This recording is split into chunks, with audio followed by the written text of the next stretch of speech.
Canada will allow fully vaccinated Americans to travel to Canada beginning August 9th, but it doesn't appear that the U.S. is prepared to reciprocate. As it currently stands, Canadians are unable to enter the U.S. at the land border for non-essential travel. It's an interesting development. Canada now sits at nearly 70% first dose coverage and nearly 50% second dose coverage. And this country has overtaken the U.S. on both first dose and second dose shots administered. The White House says the decision about the Canada-U.S. land border will be guided by its own medical experts. Brian Higgins is a U.S. Democratic representative who has been calling for a border reopening plan. He's in Washington. Congressman Higgins, welcome back to the show. Good to be with you. So I'd like to start with the announcement today, at least here in Canada. What is your understanding of why President Biden is not moving in lockstep with what Canada announced today? Well, we're going to find out. We're going to continue to pressure the administration here in Washington that made very clear its plans to develop a plan to open the border. And that was several months ago. And the president owes, the people of the United States and Canada an explanation as to reciprocity, as to when the U.S. border will open up to Canadians. We heard from Jen Psaki, the press secretary, today at the White House, and she said, "We take this incredibly seriously, but we look and are guided by our own medical experts. I wouldn't look at this through a reciprocal intention." What do you make from those comments? I would say that the Biden administration should follow the science. They should follow the facts, and they should follow the data, as they have admonished all of us to do over the past 16 months. And the Centers for Disease Control and Prevention has a website.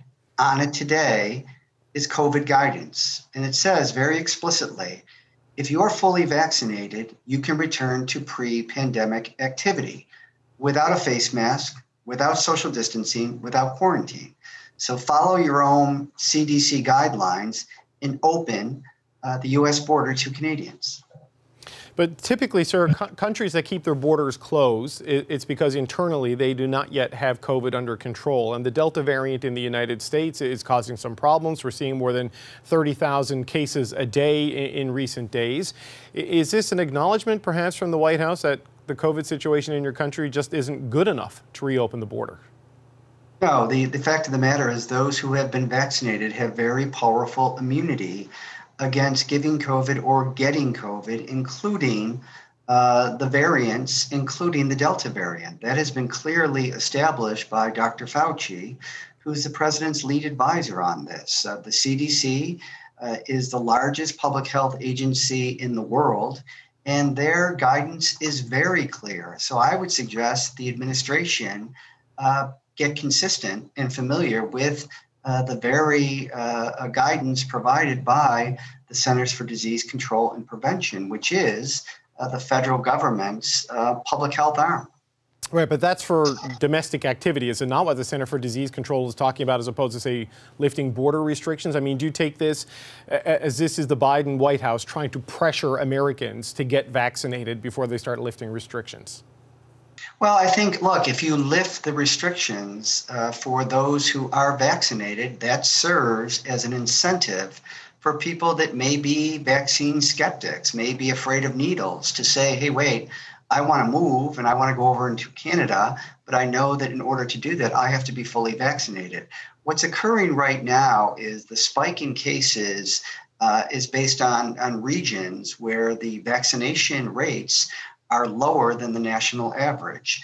The fact of the matter is, if you are vaccinated fully, and you can return to pre-pandemic activity, and that should include being able to have people from Canada come to the United States.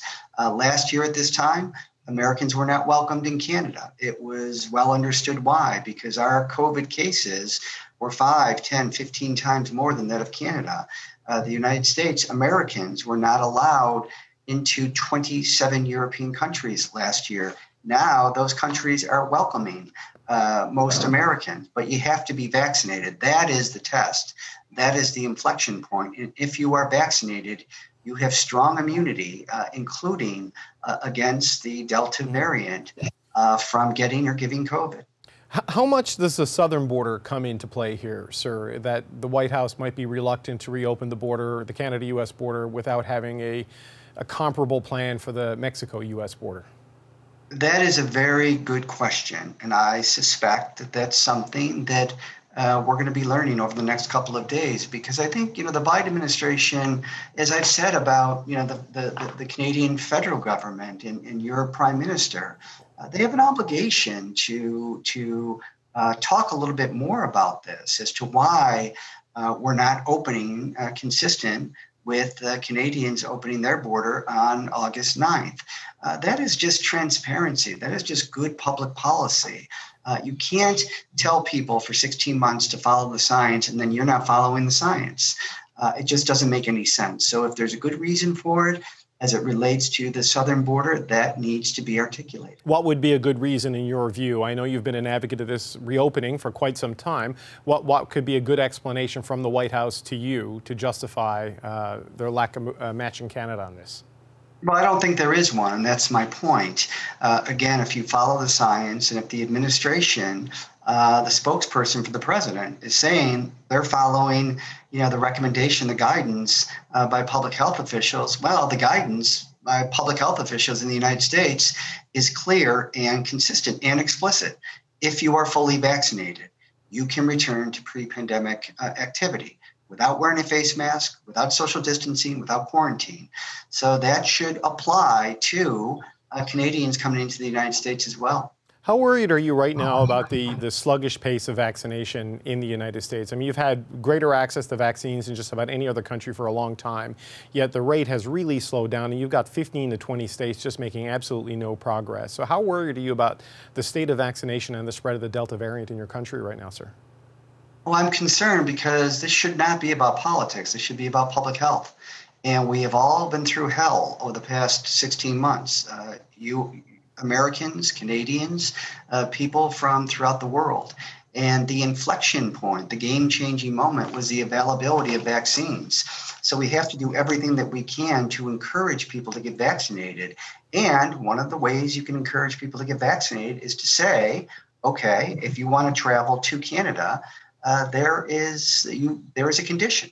And that condition is being fully vaccinated so that you have very powerful immunity against this disease.